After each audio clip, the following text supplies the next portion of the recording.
Vamos de Direito Civil 2 agora, aula 2, vamos falar de teoria geral das obrigações, vamos falar de vínculo e vamos falar de fonte das obrigações. Galerinha, seguinte, nosso conteúdo ele é bem extenso, vamos tentar fechar isso daqui em 20 minutos. Na sala de aula nós colocamos um conceito básico, clássico, e um conceito básico, moderno de obrigações. Foi bem legal porque nós juntamos esses dois conceitos e depois nós demos um conceito, nosso conceito, dentro daquela espinha dorsal que nós havíamos conversado, né? Não vamos analisar direito civil da maneira que um doutrinador diz, ou da maneira que outro diz. Vamos ter a base do conhecimento que esses doutrinadores passam para a gente, vamos fazer um juízo de valor sobre isso, que o professor fala também, vamos analisar se realmente o professor está certo, ou se o professor está seguindo a doutrina certa, ou se está tentando induzir vocês a algum tipo de conhecimento. Eu costumo falar isso porque o direito civil ele é uma matéria muito complexa e é muito ampla, tá? Então, você que não está inscrito no canal, eu te peço a gentileza de se inscrever, compartilhar, assinar ativar o sininho de notificação, porque tem alunos meus que recebem direto os conteúdos quando eu publico, estudam. Você que está estudando para a prova da OAB ou qualquer outro tipo de concurso, a gente pega aqui o conteúdo de graduação, que é uma ementa, eu tento trazer algumas questões de concurso também para poder lembrar em sala de aula, palavras-chave, o que cai muito, principalmente em prova da OAB, que é o que a galerinha aqui da faculdade vai fazer, né, fatalmente vai fazer.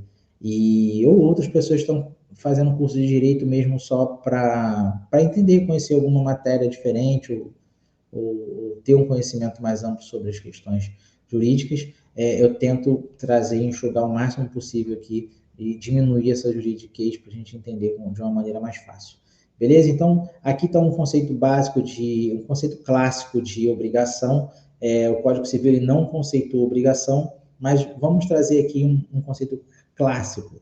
A obrigação consiste em um vínculo jurídico temporário que dá ao credor o direito de exigir uma prestação. Por outro lado, obriga o devedor o seu cumprimento. Beleza, então quando eu falo de obrigação, automaticamente eu lembro de contrato. Quando eu falo de contrato, eu lembro de vínculo. Então, se eu tenho uma relação com alguém, eu tenho um vínculo com alguém. Quando eu falo de obrigação, eu tenho um negócio, e essa obrigação ela vai me identificar quem é o credor e quem é o devedor. Né? Quem deve cumprir uma obrigação de pagar, por exemplo, e quem tem o direito de executar aquela obrigação que não foi cumprida.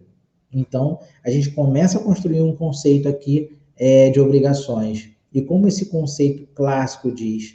Ele diz que a obrigação consiste em um vínculo jurídico temporário. Por que temporário? Né? Por que o doutrinador entendeu como temporário? Porque todo contrato ele vai ter um prazo. Essa que é a ideia. Então, se eu tenho uma compra e venda de um bem imóvel, que é o exemplo que eu adoro trazer para a sala de aula, porque a gente consegue entender isso com mais facilidade, eu vou ter uma obrigação temporária. Se o meu imóvel ele é vendido por 100 mil reais, se o comprador pagou à vista 100 mil reais, o contrato, a obrigação se extingue. O contrato acabou. Ele era temporário até o cumprimento final da obrigação. Se eu parcelo em 10 de mil, por exemplo, pagou a décima, extinguiu o contrato. Quer dizer que ele perde a validade? Não, ele não perde a validade. Ele é um título executivo extrajudicial de qualquer maneira. E com esse título eu vou levar para o cartório para poder registrar aquele bem em meu nome. Então, ele se extingue, ele é temporário porque ele é um meio para poder atingir um objeto fim, que é o imóvel. Tá? Então, nós temos esse conceito clássico, onde a obrigação consiste num vínculo temporário que dá ao credor o direito de exigir uma prestação. Beleza? Então, automaticamente entende-se credor e devedor. E aqui eu venho com os elementos. Né? Quais são os elementos? Elemento imaterial, que é o vínculo, a gente não consegue, não é palpável o vínculo, é onde as partes se obrigam. Elemento subjetivo, que é a relação, ou seja, o sujeito ativo e o passivo, a gente vai identificar isso através de um desenho, que eu adoro boneco. Eu falei para vocês, fica mais fácil a gente entender com boneco, porque se eu ficar falando de questões teóricas, a gente não consegue assimilar. O elemento objetivo, que é a prestação, né? Eu vou atingir o objeto com a minha prestação, a qual deve ser positiva, prestação de dar ou fazer, ou negativa, prestação de não fazer. A gente tem aqui o objeto principal do negócio. Então, eu posso dizer que a obrigação ela é essencialmente patrimonial, né? O devedor assume uma responsabilidade patrimonial pelo cumprimento da prestação. Por que eu falo de uma obrigação patrimonial? Se eu sou devedor, o meu patrimônio ele pode estar em xeque em algum momento. Se eu não cumpro com a minha obrigação de pagar, por exemplo, eu posso colocar o meu patrimônio pessoal em xeque, eu posso colocar meu patrimônio pessoal à disposição. Se bate um oficial de justiça aqui na porta do meu escritório e fala, Leonardo, você é réu numa ação de execução, você vai ter que pagar em 3 dias, sua pena de bem a penhora. Eu tenho 5 imóveis aí locados, eu posso ter um dos meus patrimônios colocado em penhora. Então, sempre numa relação contratual, o devedor, mesmo ele não querendo arrolar o bem que ele tem, ele pode ter aquele bem penhorado em algum momento de uma execução futura, que é o patrimônio dele. Então, se coloca que a obrigação ela é essencialmente patrimonial. Tudo vai terminar numa execução, caso haja um inadimplemento, e numa penhora. Tá? Por isso que se fala pois todos os seus bens respondem pela obrigação contraída. Sanção patrimonial do devedor. É isso. Meu carro que está parado lá embaixo, por exemplo, eu estou devendo a alguém e meu carro pode ser alvo de uma penhora.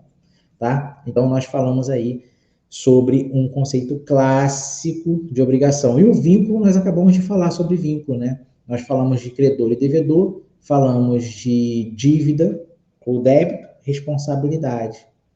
Tá? A gente já conversou sobre isso. Conceito moderno sobre obrigação. Atualmente, a doutrina busca superar a ideia de obrigação como algo estático. Naquela identificação clássica, parece ser algo estático, porém há um vínculo entre credor e devedor. E aqui, a doutrina moderna ela já busca algo em movimento, em que as partes ocupam tão somente um polo passivo ou polo ativo da relação. Hoje busca-se entender essa relação por meio de um filtro mais dinâmico, no qual as partes estão em constante interação e movimento. Obrigação como um processo. Né? Tudo isso em atenção a novas regras que foram trazidas pelo Código Civil de 2002. Esse Código Civil trouxe muita coisa nova para 2002. Então, como, por exemplo, a operabilidade, a sociabilidade e a eticidade. A gente consegue agora identificar, uma visão mais moderna, a forma de operacionalizar esse contrato que gera obrigação, a forma de socializar e a forma ética que foi elaborada aquele contrato. E eu sempre falo do princípio da pacta sunt servanda. Sempre falo sobre isso. Presume-se, né, quando se faz um contrato que gera obrigações, de que o devedor vai cumprir através de um costume. Há um costume social e um costume ético. E como eu vou operacionalizar isso? Através de uma máquina judiciária, através de um mecanismo judicial. Tá? Expliquei de uma forma bem genérica e rápida do que a gente falou em sala de aula, a gente investiu algum tempo nisso. Eu desenho com os bonecos aqui, ó, direito das obrigações, o ativo, ele é o credor, o passivo, ele é o devedor, e nessa relação é um vínculo. Esse vínculo ele vai gerar uma obrigação de fazer, de dar, entregar ou não fazer. Também tem a obrigação de pagar, tá bom? Então, esse boneco ele identifica. Por que o credor é ativo?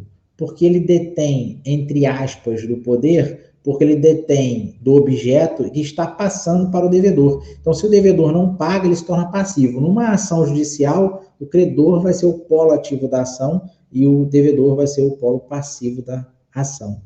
Autor, credor, réu, devedor. Exequente, credor, executado, devedor. Requerente, credor, requerido, devedor. Credor ativo, devedor passivo. Beleza? Eu acredito que esse bonequinho já facilitou um pouquinho para a gente conseguir entender, tá? Mantendo dúvida, se você tiver, sala de aula essa semana, WhatsApp, grupo, descrição do vídeo tem um contato suporte. Eu estou aqui à disposição de vocês. Fonte das obrigações. É o fato gerador. Eu até falei, vocês já estudaram tributário? Fato gerador, onde inicia tudo. Fato gerador são as fontes das obrigações, que deu origem ao vínculo obrigacional. Como o código não trata das fontes, fica por conta da doutrina e da jurisprudência delimitá-las. E aqui a gente debater sobre isso, aprender com esses doutrinadores.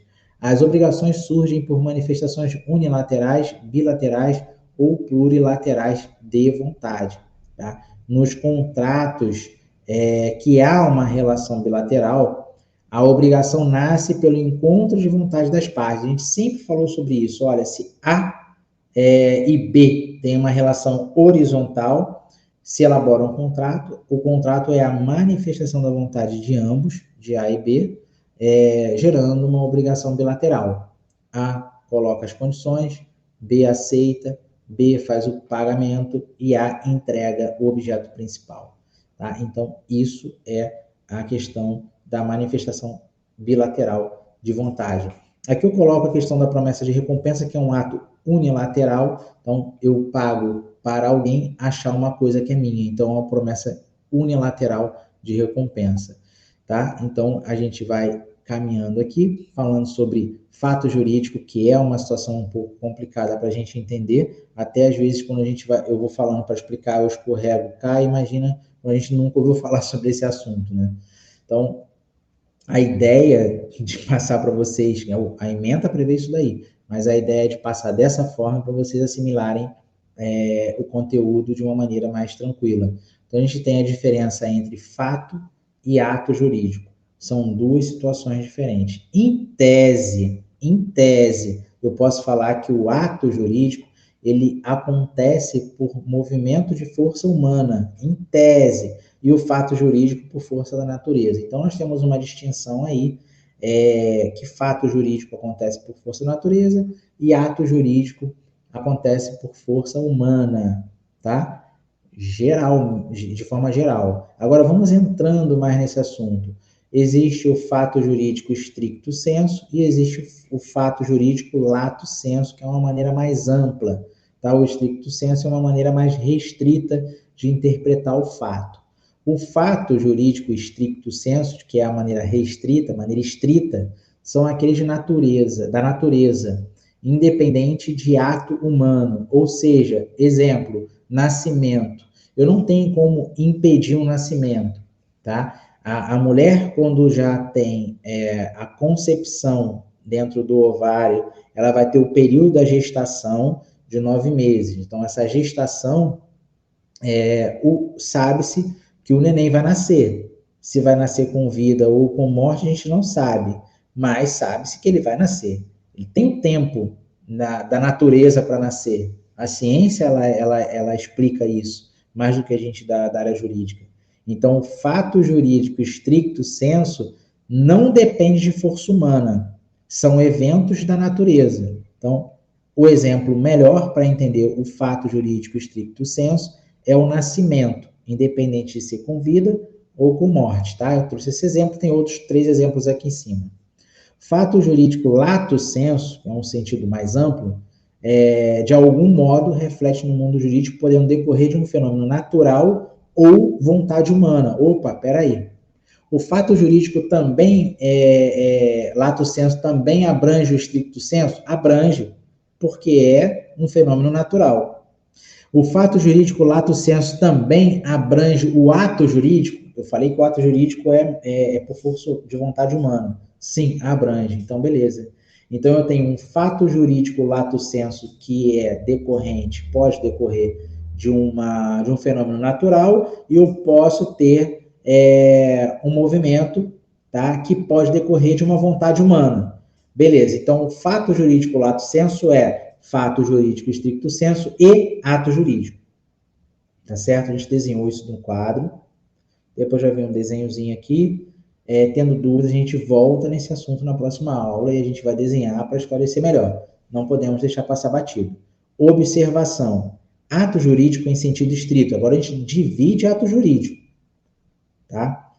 Ato jurídico em sentido estrito tem que ser lícito.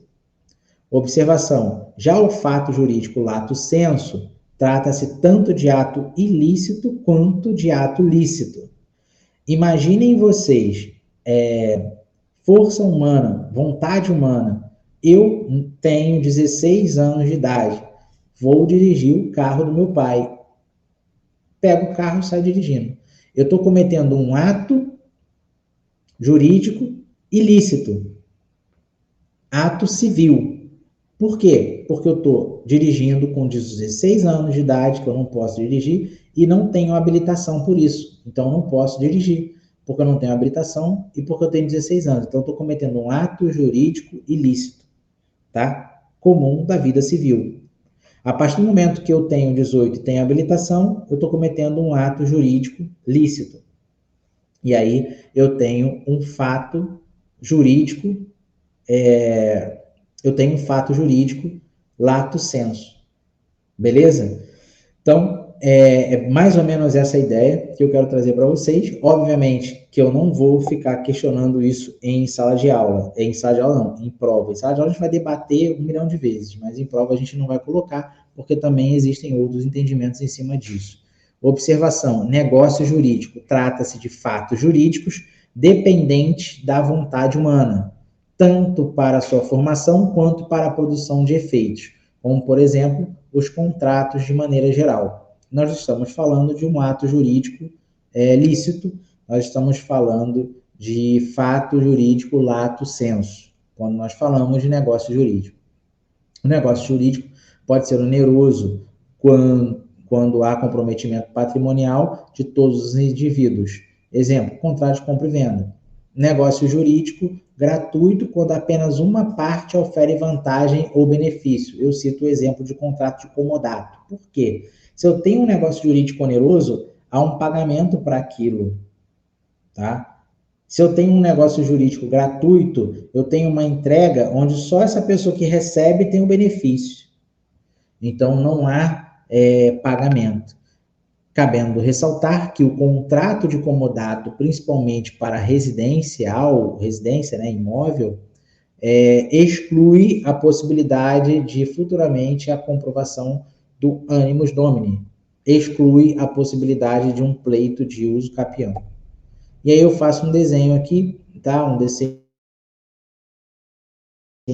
bem explicativo sobre fontes das obrigações. Fontes primárias ou imediata, que é a lei. A lei é a mais importante fonte dos direitos e das obrigações. E a fonte secundária ou mediata, que são os atos jurídicos. Stricto sensu, negócio jurídico e ato ilícito. Classificação das obrigações, que elas são identificadas como obrigação de dar, entregar, fazer e negativas de não fazer. Quanto às possibilidades de exigências, a obrigação civil ela é exigida por meio de ação judicial, tá? Por exemplo, pagamento de um aluguel não cumpriu, eu vou buscar judicialmente essa obrigação civil. E a obrigação natural é aquela que não pode ser exigida por meio de ação judicial. Eu coloco aqui, por exemplo, como dívida de jogo. Eu até falei na sala de aula do bicho, jogo do bicho. Então, são obrigações naturais que não se consegue buscar judicialmente. Quanto à sua extensão, obrigação de resultado. Nós, advogados, não trabalhamos com obrigação de resultado, tá? Para vocês entenderem. É quando o devedor se compromete a atingir determinado fim, sob pena de responder pelo insucesso. O exemplo é a obrigação de um vendedor de entregar uma coisa vendida, tá? Eu tenho aqui, por exemplo, esse tripé, eu sou vendedor, para eu gravar minhas aulas. Então, alguém me manda uma mensagem, eu quero comprar esse suporte. E aí eu vendo por R$20. A pessoa me pagou e então eu tenho a obrigação de resultado. Eu tenho que entregar até essa pessoa que me pagou. Se eu não entrego, eu tenho uma violação e aí essa pessoa que pagou pelo preço, ela vai buscar judicialmente a receber pelo que ela pagou. Então, a obrigação de vendedor é a obrigação de resultado. A obrigação de meio é quando o devedor se compromete a entregar seus conhecimentos com vistas a alcançar determinado fim, pelo qual não se responsabiliza. Relação cliente-advogado, cliente-médico. Então, eu, como advogado, senta aqui um cliente na minha frente e fala: eu gostaria de fazer uma ação contra a empresa de telefonia, porque cortaram meu telefone. E aí eu peço todas as provas, peço para me relatar os fatos, faço a petição inicial, mas eu não posso garantir o resultado positivo no final. Por isso, é uma obrigação de meio. Eu vou levá-lo até um resultado que eu não consigo prever. Obrigação pura e simples, por exemplo, então, são elementos acidentais. É a que produz efeitos imediatos, normalmente. Eu vou compro um celular na loja, pago, o vendedor me entrega o celular, acabou. O contrato já se extinguiu ali, pelo pagamento do preço e a entrega. Então, entregou, não tem mais problema nenhum com relação a isso. Obrigação condicional é aquela que os efeitos estão condicionados a um evento futuro incerto. Né? Aqui a gente coloca um exemplo de eu pago a sua festa, a gente falou na sala de aula sobre isso, eu pago a festa daquele casal ali se eles quiserem, os namorados, né, aqueles namorados, se eles quiserem casar. E aí, vamos casar sim, nós já estamos noivos e vamos casar, então eu vou pagar a festa de casamento. Então eu só pago a festa de casamento se realmente eles realizarem o matrimônio e quiserem casar. A obrigação a termo são eventos que estão subordinados ao evento futuro e certo, tá? A obrigação cujo pagamento ficou ajustado para 30 dias após a celebração do negócio. Então, eu faço uma venda, quero ser legal com o comprador, porque também não tem ninguém que queira comprar meu negócio, a minha coisa, ele me passa a documentação e a partir do momento que ele recebe a chave, ou sei lá, a coisa, daqui a 30 dias ele começa a pagar. Então, eu coloco no termo um ajuste de tempo, de prazo para o início de pagamento. Obrigação com encargo ou modal estabelece o gravame a ser cumprido pelo credor, tá? Havendo ônus a ser exercitado para que haja efetivamente a prestação. Aqui o não cumprimento do encargo não gera invalidade do acordo, do acordado, mas apenas a possibilidade de eventual cobrança ou posterior revogação. Um exemplo, herdeiro de testamento, herdeiro testamental pode ter 100% da herança desde que doe 20% para determinada instituição. Então, ele tem essa condição, que é um encargo de receber os 100%, mas ele vai ter que abater 20% para uma doação. Quanto ao momento de cumprimento, a obrigação de execução instantânea ou momentânea, cumpre-se a obrigação logo após a sua formação, que é o pagamento à vista. Obviamente que sempre dessas obrigações pode encontrar uma que é parecida com a outra, uma que se confunda com a outra. Obrigação de execução diferida, cumpre-se em um único ato, em um momento futuro, quando se combina que o pagamento ocorrerá 30 dias após o momento da constituição. E a obrigação continuada, periódica ou de trato sucessivo, é aquela cumprida por atos reiterados, periódicos no decorrer do tempo, né? É o pagamento parcelado. Então, às vezes se faz obra e aí você vai pagando pelo ato, né? Cada ato você vai pagando a obra. Quanto à liquidez, a obrigação líquida é o pagamento de um valor certo. A obrigação ilíquida, eu expliquei para vocês em sala de aula com relação a um quilowatt-hora para calcular daquilo que o autor tem a receber que a gente não sabe. Então, como hipossuficiente numa relação contratual, eu preciso pedir ao juízo que faça uma perícia por uma pessoa especializada para que essa consiga liquidar o valor de quilowatts que eu tenho de direito a receber. Então, é uma coisa que a gente precisa de um estudo mais aprofundado para buscar a liquidez da satisfação daquela obrigação. É possível uma obrigação líquida? Mas nós temos que individualizá-la, né, dependendo do tipo da situação. Quanto à existência por si só, obrigação principal, quando existe por si só, sem depender de qualquer outra, compra e venda, é o pagamento e a entrega. Por isso que eu falei, lá atrás a gente tem outras obrigações que podem se confundir, podem ser iguais e podem ser aplicadas de maneira idênticas. Obrigação acessória tem a sua existência subordinada com relação jurídica a outra, multa, juros e mora. Aqui é importante lembrar a regra de que o acessório segue sempre o principal. Em algumas aulas eu já falei, e também quando eu estudei eu aprendi também dessa maneira. Quando você compra um principal, você automaticamente recebe os acessórios. Por exemplo, um carro.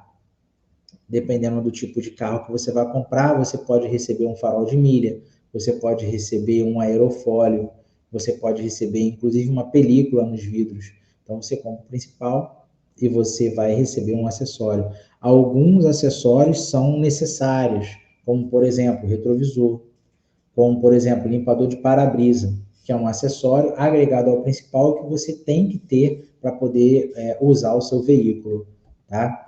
Quanto à natureza do direito, a obrigação correspondente ao direito pessoal quando se trata diretamente entre pessoas, em que o patrimônio do devedor fica sujeito ao seu cumprimento. Nós já falamos no início, em outras matérias vocês vão encontrar isso também. Qualquer tipo de relação contratual, o patrimônio da pessoa vai ser atingido caso haja um descumprimento.